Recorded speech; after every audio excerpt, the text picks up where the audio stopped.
আসসালামু আলাইকুম, সবাইকে স্বাগত জানাচ্ছি নিহারি রান্নার রেসিপি দেখার জন্য। কিভাবে শর্টকাট ইজিলি ভাবে লাকড়ির চুলায় নেহারি রান্না করতে পারবেন সেই রেসিপিটি আজকে আপনাদের দেখাবো। আশা করি আপনাদের ভালো লাগবে। না টেনে সম্পূর্ণ ভিডিওটি দেখবেন। ইজিলি রান্নার রেসিপিটি দেখাবো। যদিও এক এক এলাকায় এক এক রকম ভাবে রান্না করে, তো সম্পূর্ণটা আমার মতো করে আমি রান্না করে দেখাবো। তা আমি এই যে গরুর পায়াগুলোকে ভালোভাবে ক্লিন করে নিয়েছি। তো এখানে আমি অল্প করে রান্না করব, ফ্যামিলিতে বেশি মানুষ ছিল না তাই। তো এই যে আদা রসুন বাটা দিয়ে দিলাম, সাথে দিয়ে দিলাম জিরা বাটা, হলুদ গুঁড়ো। নেহারিতে যদিও হলুদ গুঁড়ো অল্প পরিমাণে দেয়, তো আমার একটু কালার কালার ভালো লাগে তাই আমি দিয়েছি। স্বাদ মতো লবণ দিয়ে দিলাম, দিয়ে দিলাম মরিচের গুঁড়ো। তো ঝাল ঝাল একটু ভালো লাগে তো একটু বেশি দিয়েছি, আপনাদের স্বাদ মতো দিবেন। সাথে দিয়ে দিলাম রান্নার তেল। এটাকে ভালোভাবে মেখে ম্যারিনেট করে রেখে দেব।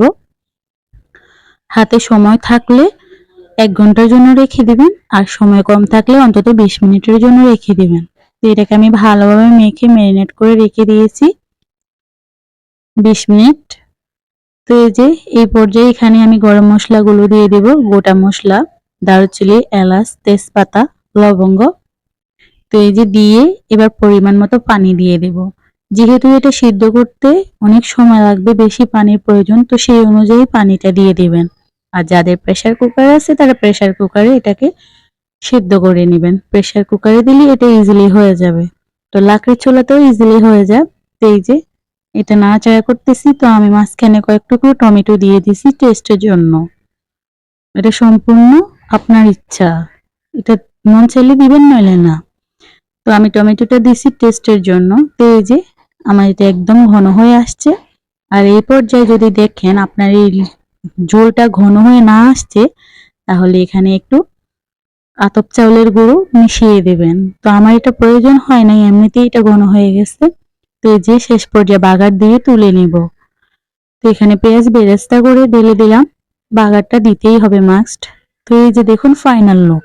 খুবই ইয়ামি, মজাদার, ইজিলি রান্না হয়ে গেল গরুর নেহারি। এটা খুব মজা। এটা নানের সাথে অথবা পরোটার সাথে খেতে অসাধারণ লাগে।